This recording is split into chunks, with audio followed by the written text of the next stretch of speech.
예수님이 붙잡히시던 시간이 12시가 가까워지는 시간이었습니다. 꽤 늦은 시간이었고, 이렇게 늦은 시간에 체포하는 경우는 정말 위급한 경우 또는 이 죄수가 많은 사람들에게 피해를 줄 가능성이 있는 경우에 해당이 됩니다. 그런데 예수님은 나라를 위험케 만든 것도 또 어떤 폭동을 일으키고자 한 것도 아님에도 늦은 시간에 예수님을 칼과 몽둥이를 들고 잡으려 왔고, 또 이렇게 불의와 불법으로 예수님을 체포한 무리들은 보통 이 재판이라는 것이 아침에 이루어집니다. 그런데 지금 저녁 늦게 예수님을 체포했으니까 예수님을 잠시 체포한 뒤에 뭐 감옥에 둔다든지 그렇게 한 것이 아니라 바로 예수님을 데리고 가서 재판하고 신문하려 합니다. 그리고 그 장소가, 그리고 그 대상이 대제사장이라고 소개하므로 이 일은 대제사장이 계획하고 허락한 일이다라는 것을 확실하게 밝히고 있습니다.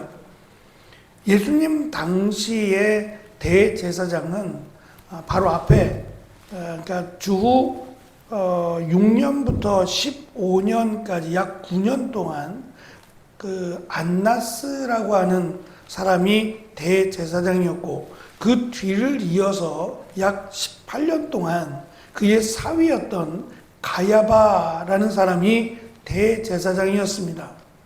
그래서 27년 정도를 그 가야바 또는 그 위에 장인인 안나스라고 하는 그 집안에서 약 27년 동안을 대제사장의 일을 했습니다. 그러면서부터 자기들 마음대로, 자기들이 원하는 대로 이렇게 불법을 자행하고 있음을 역사를 통해서 우리는 알 수 있습니다. 이미 가야바는 이 늦은 시간에 다 잠이 들어야 될 이 깊은 저녁에 70명이 사내들인 공회원이었어요. 대제사장들, 장로들, 율법학자들로 구성된 이 사내들인 공회라고 하는 것이 70명인데 이 70명을 다 모아놓고 있었던 거예요. 다 모아놓고 예수님을 붙잡아서 이 사내들인 공회를 불법으로 열어서 이것을 지금 재판하기 위해서 준비하고 있었던 겁니다.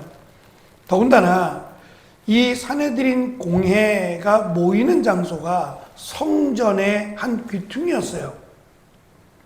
지성소 말고 뭐 유대인의 뜰 또는 여인의 뜰이라고 소개되는 곳부터 시작해서 이방인의 뜰을 담으로 하고 있는 그 어느 공간이 사내들인 공회가 모이는 곳이었어요. 근데 여기서 지금 재판이 열리는 게 아니라 대제사장의 공관 마당이라고 소개하고 있는 겁니다.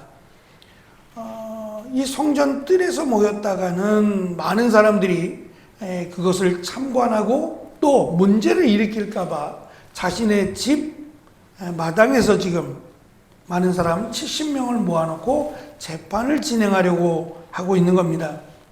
그런데 그 순간에 제자들이 모두 예수님을 버리고 떠났다라고 말씀하셨는데 이 베드로가 멀찍이 예수님을 따랐다라고 54절이 소개를 해줍니다.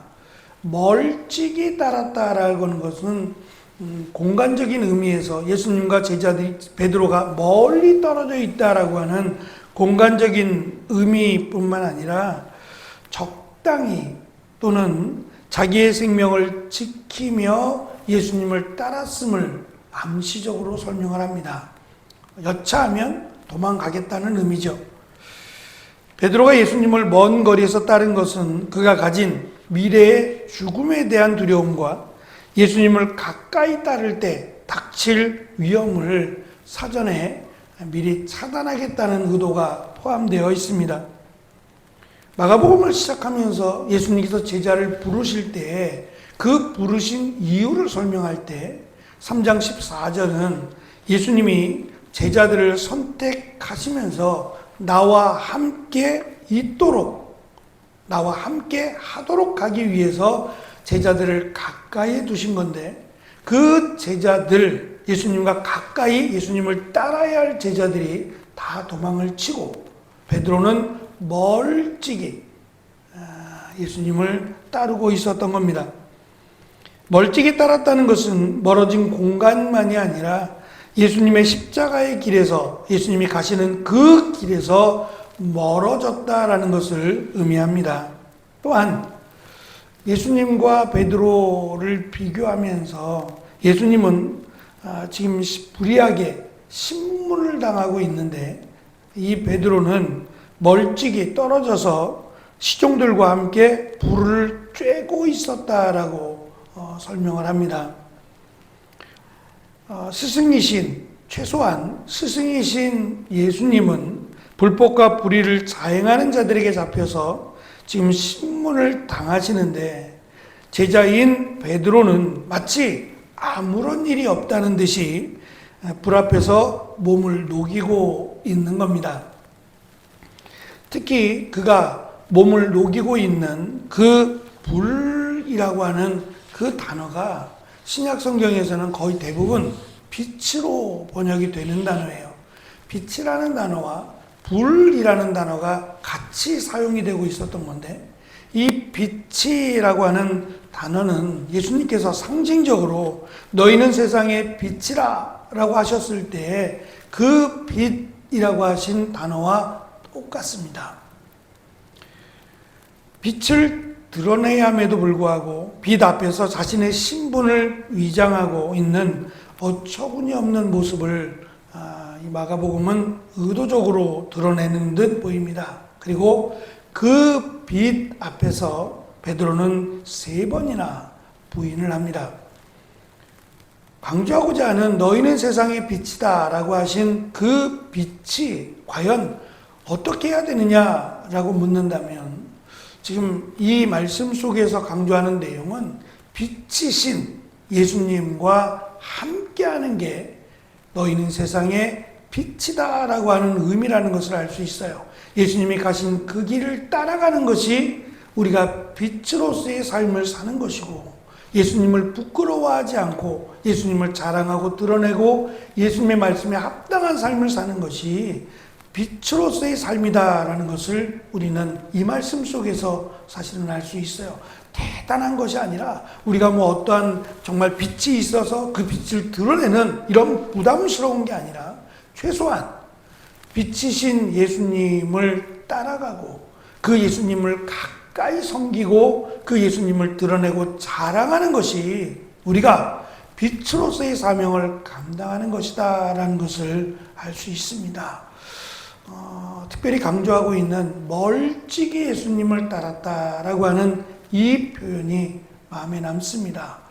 멀찍이 따른다는 게 어떤 면에서는 편할 수 있어요.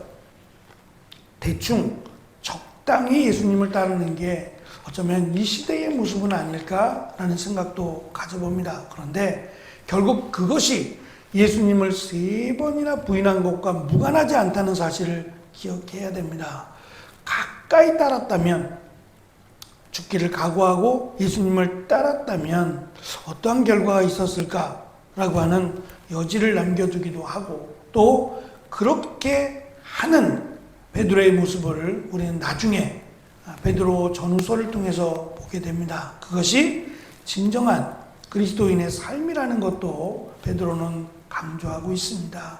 멀찍이가 아니라 가까이 주님을 따라가는 오늘의 삶이 되어지기를 축원합니다. 기도하겠습니다.